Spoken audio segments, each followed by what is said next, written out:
everything we thought we knew about Meghan and Harry's royal love story was never real? What if their exit from the royal family wasn't some dramatic fallout, but a carefully orchestrated plan years in the making? Behind the smiling, photos, the wedding spectacle, and the endless interviews, there's a theory that suggests Meghan Markle and Prince Harry were never planning to stay. That from the very beginning, every move was calculated, every headline was crafted, and their so-called fairy tale was actually a long-game strategy for power, fame, and freedom. And once you start connecting the dots, the picture gets a whole lot darker. Before Meghan Markle ever set foot inside a royal palace, whispers were already circling about her ambitions. Long before the world knew her as the Duchess of Sussex, some of her closest friends say she was fixated on one thing: becoming royalty. According to multiple insiders, Meghan wasn't just vaguely curious about the royal family, she allegedly studied them. She read biographies, memorized royal protocols, and even researched Prince Harry's schedule, habits, and inner circle. One of her former friends, Nanaki Pretty, went on record claiming that Meghan had been dreaming of a life like this for years. Even as a young girl, she was reportedly fascinated by Princess Diana's story, not just the tragedy, but the global attention, the influence, and the power that came with wearing a crown. This wasn't casual admiration. To some, it looked more like preparation. And then, almost like a script unfolding, Meghan finds herself being introduced to Prince Harry. The media loves to call it a blind date, a chance meeting through mutual friends. But behind the scenes, there are rumors that this introduction was far more orchestrated than spontaneous. Multiple reports suggest that mutual contacts may have been carefully selected, and that Meghan may have positioned herself to enter Harry's world well before they officially met. Of course, her defenders insist it was love at first sight. But when you look at how quickly everything escalated, from secret dates to meeting the Queen, to the engagement being announced just over a year later, some believe this was less about romance and more about executing a long-standing plan.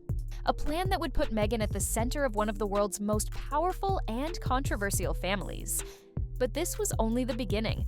Because once Meghan secured her place in the royal spotlight, the real strategy appeared to kick in. And what followed raised even more questions. From the outside, Meghan and Harry's relationship looked like a modern fairy tale.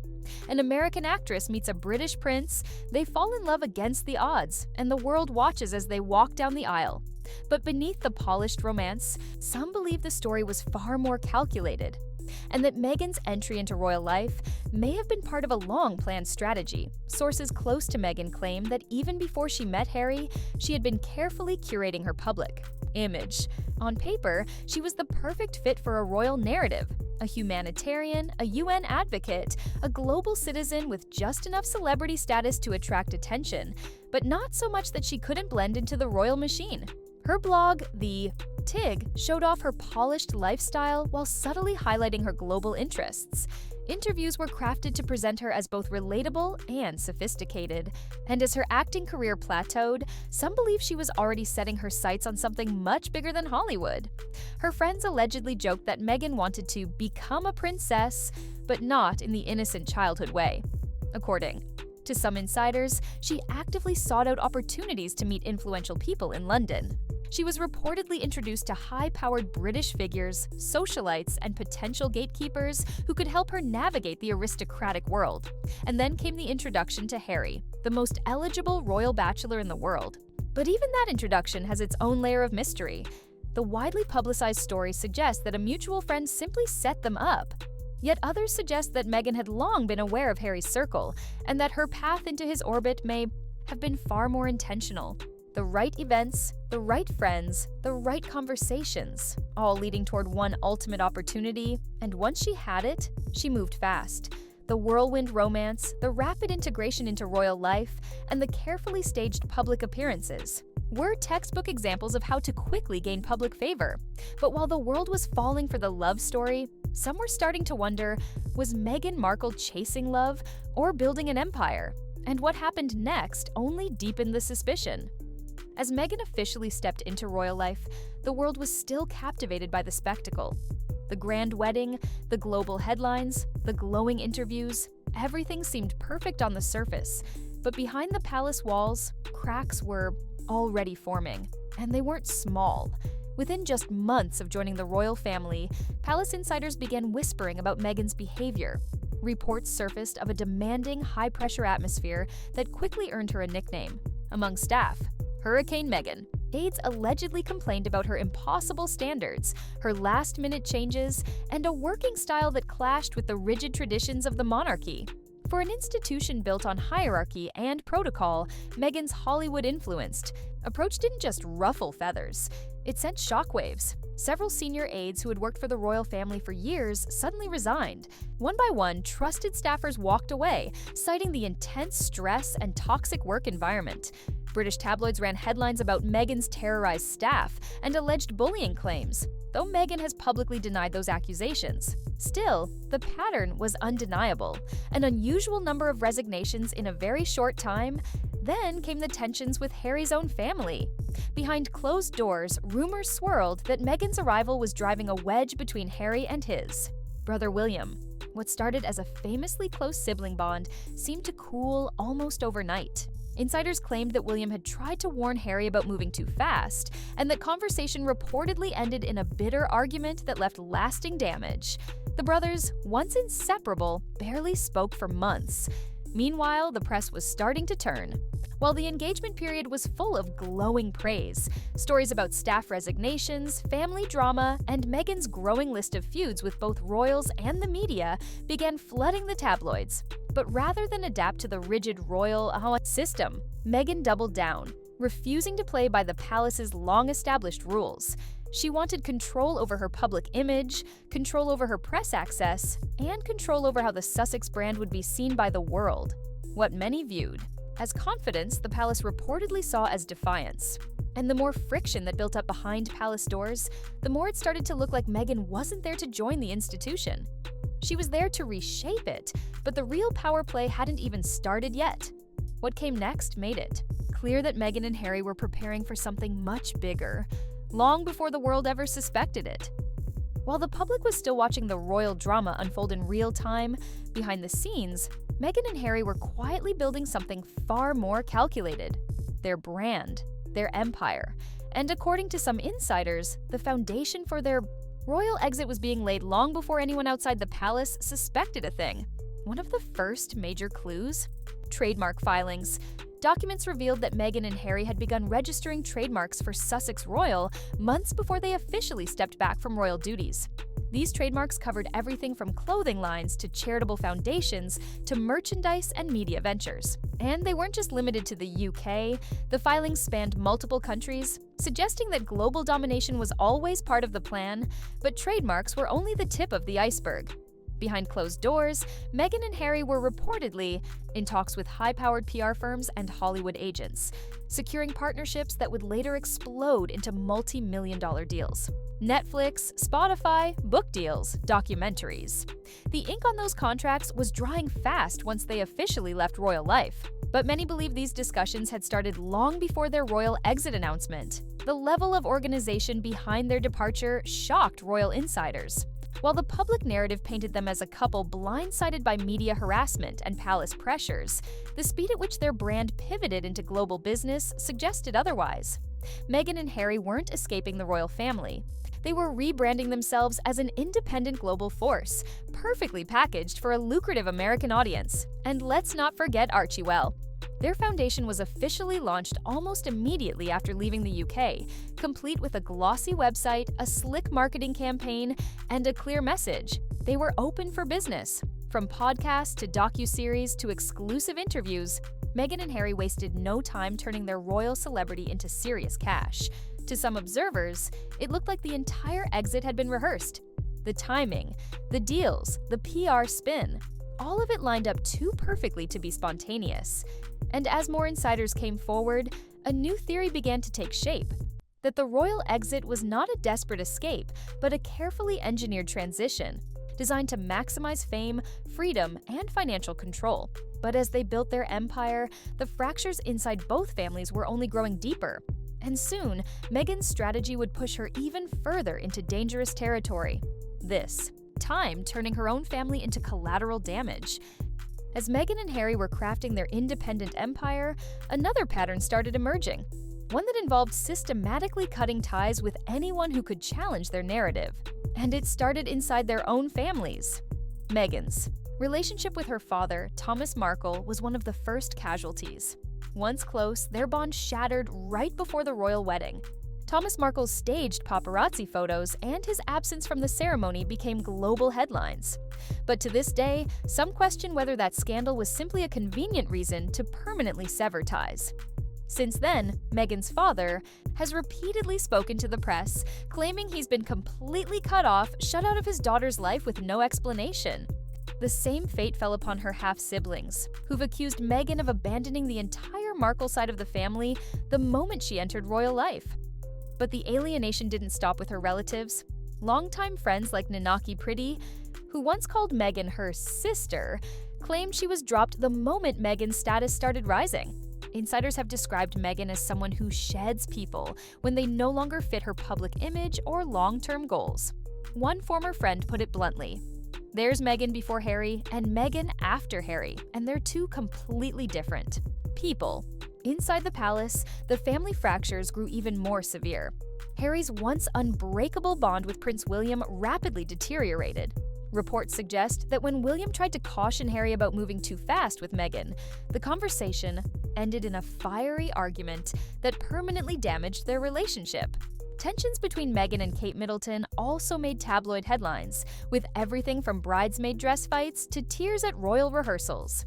By the time Sussexit became official, Meghan and Harry had successfully isolated themselves from almost every major family connection on both sides. Some see this as a tragic series of coincidences. Others believe it was a deliberate strategy, removing any voices that could contradict their version of events.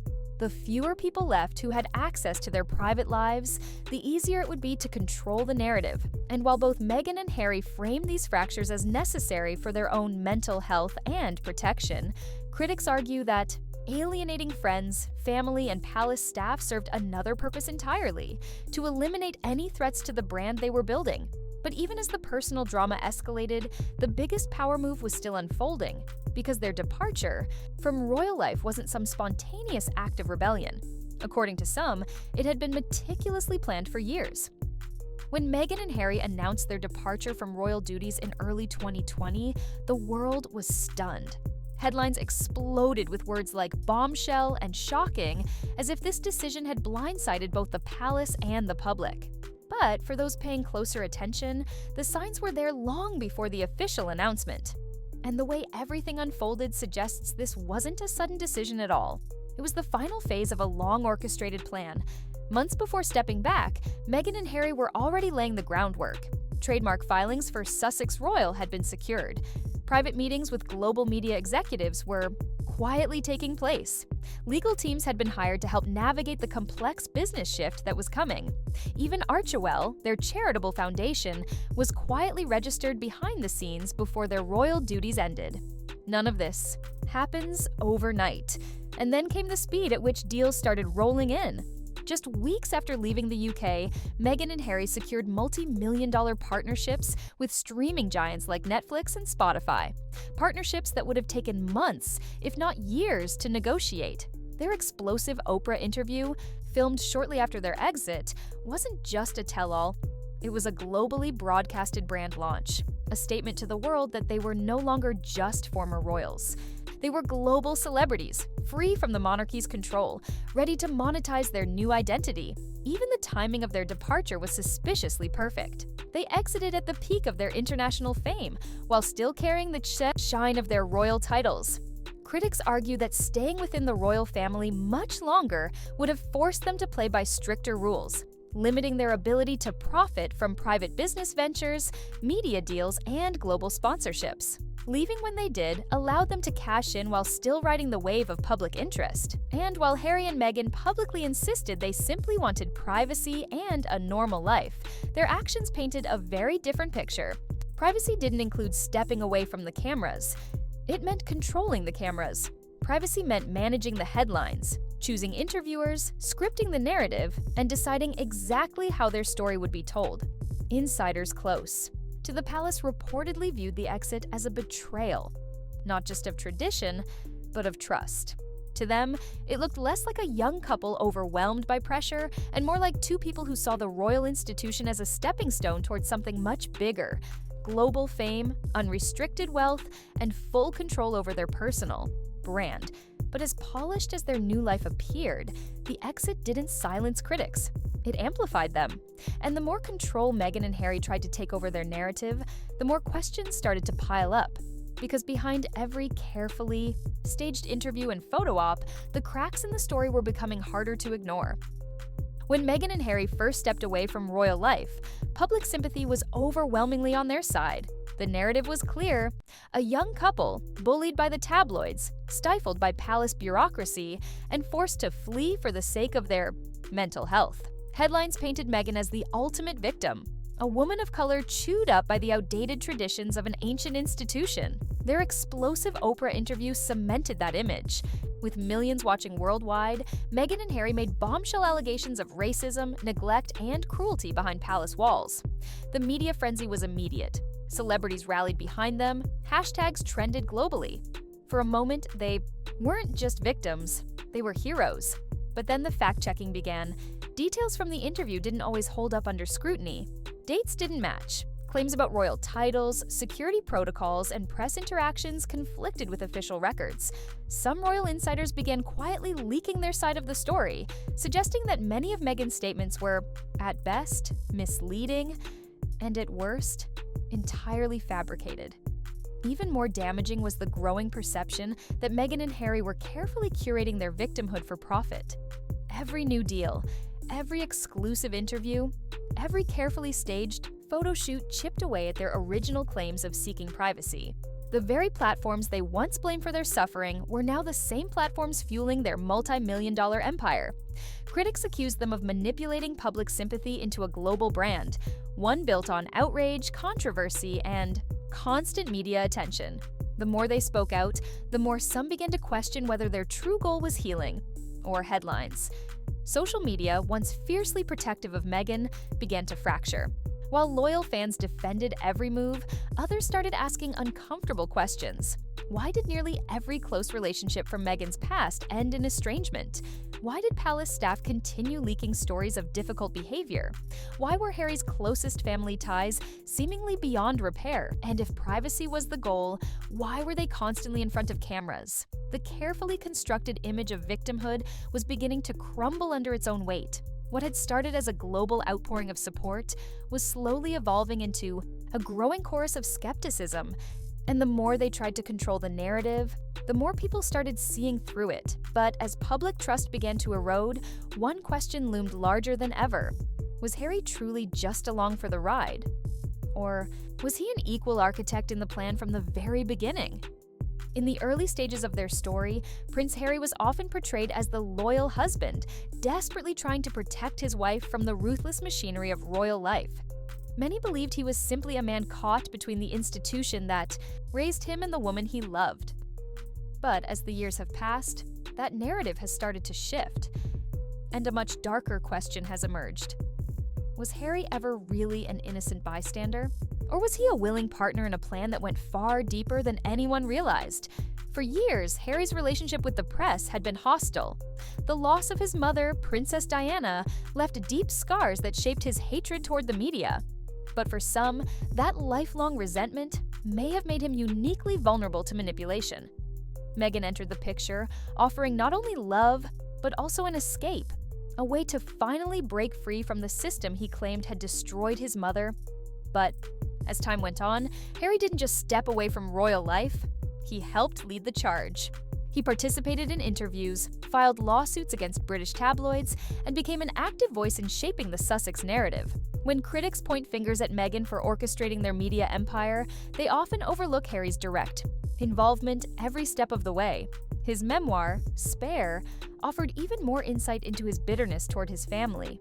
In the book, Harry aired years of private grievances, exposing deeply personal family rifts that many believe should have remained behind closed doors. The tone of Spare wasn't just defensive, it was aggressively confrontational, painting nearly every royal figure, including his father and brother, in a negative light. And for some readers, it raised an uncomfortable realization. Harry wasn't being pulled along reluctantly, he was fully engaged. Public appearances only added to the suspicion. Despite claiming to despise media intrusion, Harry and Meghan regularly coordinated exclusive interviews, staged photo ops, and tightly controlled narratives with global media outlets. When attention suited their agenda, they welcomed it. When it didn't, they sued to silence it. Even longtime royal watchers who once sympathized with Harry began to question whether he had traded one form of control for another. Was his role as Meghan's partner simply about love? Or had he become an active architect in building their global brand, a brand that directly profited from dismantling the monarchy's image? The line between victim and co-conspirator became increasingly blurry. Because while Meghan may have sparked the plan, Harry's participation ensured it reached levels that neither could have achieved alone. And as the cracks in their public image continue to grow, many are beginning to wonder whether Harry was ever manipulated at all. Or if, from the very beginning, he was right there helping to write the script. But perhaps the most unsettling part of all isn't what Harry and Meghan are doing, it's what the palace isn't doing. Because while the world watches this spectacle play out, the royal family remains locked in an uncomfortable, almost eerie silence. While Meghan and Harry continue to dominate headlines, what's even more shocking to many observers is the eerie silence coming from inside Buckingham Palace. Through explosive interviews, public accusations, family betrayals, and damaging press cycles, the royal family has largely refused to respond. No rebuttals, no clarifications, no denials, just a wall of calculated, deliberate silence. To outsiders, this may seem like the monarchy taking the high road, avoiding public spectacle, and protecting the dignity of the crown. But to critics, that silence is starting to look a lot more like complicity. Because if Meghan and Harry's entire narrative is built on half-truths, contradictions, and carefully crafted manipulation, why hasn't the palace corrected the record? Theories vary. Some believe the palace is terrified of making things worse, that addressing Meghan and Harry's claims directly would only fuel more headlines and escalate the drama. Others suggest the monarchy has its own skeletons, secrets they don't want dragged into public view through messy legal battles or tell-all interviews. And then there's the most unsettling theory, that behind closed doors, deals have been struck. Quiet agreements, mutual understandings, and private concessions, all designed to protect the institution itself while allowing Harry and Meghan to continue their public spectacle unchecked. Because for the royal family, preserving the image of the monarchy may be more valuable than exposing uncomfortable truths, no matter how damaging Meghan and Harry's behavior becomes. But the longer this silence stretches on, the more it emboldens Meghan and Harry to push the limits. They still retain their royal titles. They still appear on official monarchy websites. They still leverage their royal associations to secure business deals and international opportunities. And with every photo op, every staged charity appearance, and every controlled interview, they continue to profit from the very institution they claim to have escaped. For the monarchy, and for the British public, the question becomes more uncomfortable by the day. How long can this carefully balanced game continue before the illusion fully collapses? Because at some point, silence stops being diplomacy. It becomes surrender, and if the most explosive rumors surrounding Meghan and Harry's entire royal chapter ever prove true, the palace's refusal to act may be seen not as restraint, but as participation in one of the most calculated public image cons in royal history. At first glance, Meghan and Harry's story was the perfect modern fairy tale. A prince breaking tradition to follow his heart, and a woman stepping into a centuries-old institution determined to bring change. But as the years have passed, the cracks in that narrative have grown impossible to ignore. What started as whispers of ambition have evolved into full-blown theories of manipulation, calculated moves, and long-term planning that may have begun before the world even knew their names as a couple. The speed of their business ventures, the convenient timing of their exit, the endless stream of carefully managed media appearances, none of it feels accidental. It feels choreographed. Meghan may have been the spark, but Harry was never just along for the ride. Together, they've built an empire, one that profits off the very institution they claim to have been victimized by. And while their defenders still point to privacy and healing, their every move screams control, power, and publicity. But perhaps the most chilling part isn't what they've done, it's who's allowed them to do it. The palace's silence, the public's initial sympathy, the media's willingness to fuel the drama for clicks, all of it helps sustain a narrative that may turn out to be one of the most elaborate image plays in modern royal history. And yet, As carefully constructed as the facade may be, public trust doesn't remain blind forever. The inconsistencies are stacking up, the contradictions are harder to defend. And sooner or later, as history has shown time and time again, the truth has a way of surfacing. When that happens, the fallout may not just rewrite Meghan and Harry's legacy, it could shake the foundations of the monarchy itself.